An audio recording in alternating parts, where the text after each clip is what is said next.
What's good, everybody? Papa Jones here, back with another video. Do you like wrestling? Cause I like wrestling. I've been watching it since I was a kid. WWE. I know it's fake, but it's entertaining. And sure, they can get some stuff wrong, like rivalries and everything. Everything.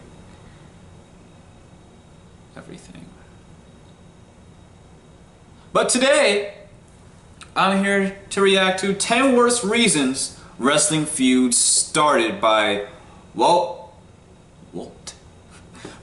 Culture Wrestling. The link to their channel will be in the description down below. These guys make really good content. I highly advise you check them out. Like their videos, because I do. Because it's wrestling related. And I'm a big fan of wrestling. Because I like to talk about it and everything, and along with Weird Man, he watches it too, so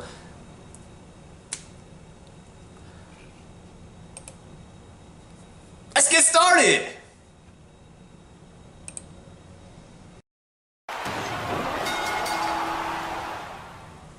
In many ways, wrestling feuds should be started over anything and everything. I mean, in what other sport do you control why people are fighting? There aren't that many, so if you can manipulate that, why not go crazy and have grown adults fighting over who gets the last Haribo?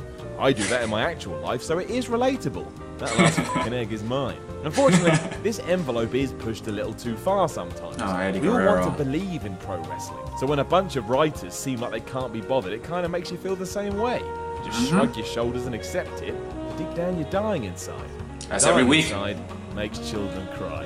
Yep. I'm Simon from What Culture. This Sup, is the Simon? 10 worst reasons wrestling feuds started. Number 10, Okay. custody of a child. Way back in 2000, I remember this one. Rey Mysterio and Guerrero were feuding over who would take ownership of Rey's child Dominic. Yeah. Let that sink in for a minute. Two of the Yeah. greatest wrestlers Don't ever need to. battling over who should be a child's dad. Right. Okay.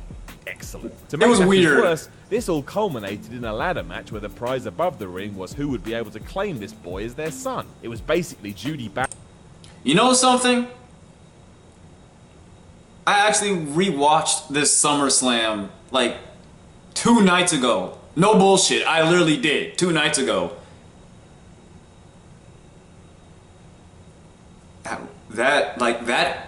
That was just weird, really. It was weird. Bagwell on a forklift levels of insanity, but because Eddie and Ray were so good, they managed to make it passable. It's still pretty distasteful though, and just nuts when you think about it. Imagine that's how real custody was divided up in the real world. Oh, God. Well done, Mr. Smith.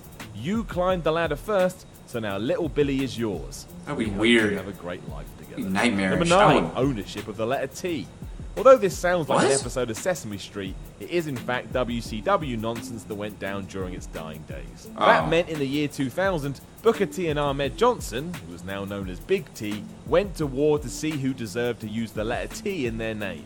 And you know this is dumb, because we've already said T way too much. If you thought it couldn't get any worse, you'd be wrong, because Jay Biggs, who used to be Clarence Mason in the WWE, put out a lawsuit against Booker claiming that this magical T actually belonged to Big T because he was now a member of the reformed Harlem Heat, which used to include Booker T. I honestly have no idea how or why WCW went out of business. Yeah, right. Number 8, no party invitation. No one likes to realize they What? haven't been invited to a party. It makes you feel like a loser. I could care Then you have to less. Start dressing in black and start an emo metal band, and if you're not into that genre of music, well, that's a whole other kettle of fish. That doesn't mean pro wrestling should use such a diss as a reason to start a feud, though. The WWE did, of course, because at this point the WWE is reaching the Simpsons level of storytelling in the sense they've done everything. And that's why in 2012, Ted DiBiase Jr. was throwing tailgate parties for everyone who wanted to have some fun, and why Hunico attacked him because they were never asked to tag along. And guess I remember what? that. No one cared about any of this, because no Nope. one cared that Hunico wasn't invited to a fake party. It's what Nope. children argue over, not grown men. Ridiculous. And some Number teenagers. 7, the death of a father. The Big Boss Man's crashing of the Big Show's father's funeral is a weird. Remember that too. A lot of people look back at the feud fondly and actually think Ray Traylor did a great job in the role. But when you actually think about what's going on here, and that in reality Big Show's dad had actually died, I can't even finish that sentence. My mind just goes blank and I start to tune out. This was the duo's storyline in 1999, however, and the Big Show was heavyweight champ too. I mean, he was treated like one of those secondary champions, but that's not the point. This was the story the most important title belt in the company was involved with. The highlight, you can call it that, is when the boss man actually stole Show's dad's coffin with the big man jumping on top of the casket to try and stop him driving off with it. That sounds more like a comedy sketch than an attempt at a serious dramatic narrative, but it happened, and you can never make it unhappen. Number 6, not returning phone calls. Don't ignore me if I'm calling you. We can all understand that. Hey, that's my If phone. making the effort to try and speak to someone and they won't even bother to pick up, that is upsetting. What's wrong with you? Why don't you matter? Is this all life has cracked up to be? What you don't do, however, is then start a blood feud with someone because of it. That makes you a psycho. With that in mind, Kevin Nash is a psycho because in 2011 he returned to the WWE Oh, to yeah. stick it to CM Punk because he got a text message from Triple H, or so he said. What actually happened? I totally forgot about that, honestly. Used the game's phone to text himself, which is so bizarre, I'm just going to ignore it and move forward. Not that it gets any better. All of this led to serious tension between the two, with Diesel repeating that Triple H had stopped returning his calls, and therefore they had to have a match at TLC 2011. Just get over it, Kev. Just get over it. Number 5, stalking. Not the worst reason to start a feud, really. If someone is stalking your wife, as DDP was doing to The Undertaker in the early 2000s, you're gonna want to beat them up. That's fine, but do we really need this stuff in the world of pro wrestling? Or to saddle Diamond Dallas Page with a gimmick so damning he can never really get past it afterwards? Page did get a great reaction when he unveiled himself as the Masked Man, but what happened afterwards was a joke. Taker pummeled the former WCW champ as if he was a lowly jobber, and before long the WWE saw him as nothing more than that. He could talk the talk, sure, but when it came to walking the walk, people just thought he was going to fall over and break his teeth. Doesn't matter though, because these days DDP is the most positive man on the planet, and he's going into the Hall of Fame, so he wins. Number 4, coffee spilling. In late 2000, Chris Jericho spilled his coffee on Kane. Now, this is a bad idea because Kane is massive and, as we now know, crazy. So you don't want to do anything that's going to piss him off. But here's the thing. Firstly, Kane has a lot more to worry about than someone pouring a beverage on him. He's mentally ill, thinks he's covered in burns, and looks like a terrifying doll. In the grand scheme of things, having to get some laundry done isn't that bad. Now you may say, Simon, but therein lies the point. If he thinks he's been burned, then a coffee spill would send him loopy. Okay, fine, but this is still dumb, because the incident sparked a feud between the two and resulted in matches at Survivor Series and even a last man standing contest at Armageddon. And all the while you're sat there thinking, this is over caffeine. Not really something you can care about too much. Number 3, stealing clothes. A wrestler's gear is pretty important, mainly because without it, everyone would be naked. That's a whole other side of the entertainment landscape I don't want to get into at this juncture. Maybe another time. You would assume this is why Bret Hart was pretty annoyed with Jean-Pierre Lafitte in 1995, because the man had stolen his pink shades and even his infamous leather jacket. The two started to feud, and somewhat surprisingly, the matches were pretty good, especially when they faced off at In Your House 3. But that doesn't change the fact that we're talking about someone stealing a coat here. Not going to headline WrestleMania, is it? It just feels and sounds so lazy. And then again, that was kind of the WWE's MO in the mid-90s. Number 2, stealing toys. Just when you think it couldn't get any worse. Toys? Clothes are replaced with toys, and in this case, it was an action figure no less. So we're right into child territory here. Wrestlers getting mad because their plastic dude got stolen. The whole thing was really When did this weird happen? as well.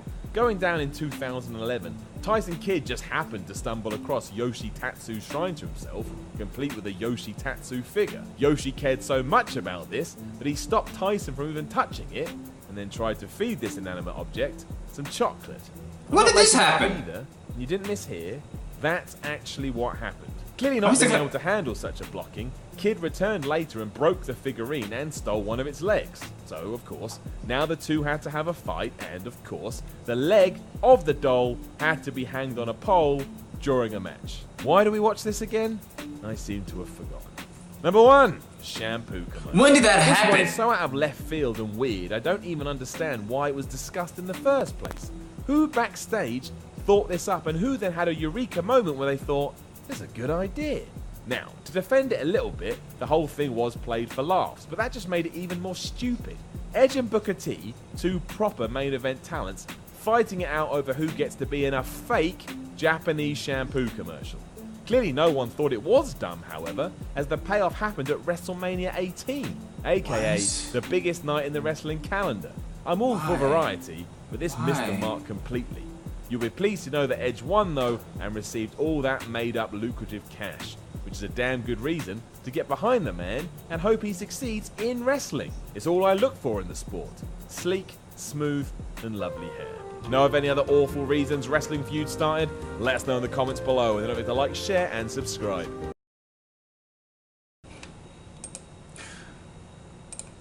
Well, those were some pretty dumb reasons of why feuds started. Really dumb. But seriously, when did the Yoshitatsu and Tyson Kidd rivalry, when did that shit happen? Comment down below and let me know, because I don't... When the fuck did that happen? When did that happen? I don't fucking know. But anyway, guys, if you guys liked the video, give this video a big thumbs up, and then go to What Culture Wrestling and give them a big thumbs up on this video. Again, this video was by What Culture Wrestling, and the link to their channel will be in the description down below, so you guys can subscribe. And subscribe to this channel if you're new. Hi, I do this all the time, every other day. Don't know why I'm doing it. Don't know. And also comment down below on some feuds that you thought it was really stupid. Cause I can name a few feuds that were kind of dumb. James Ellsworth and AJ Styles. Don't know why he's still in the company. Don't know why he's even there. Why is he even still around? James Ellsworth.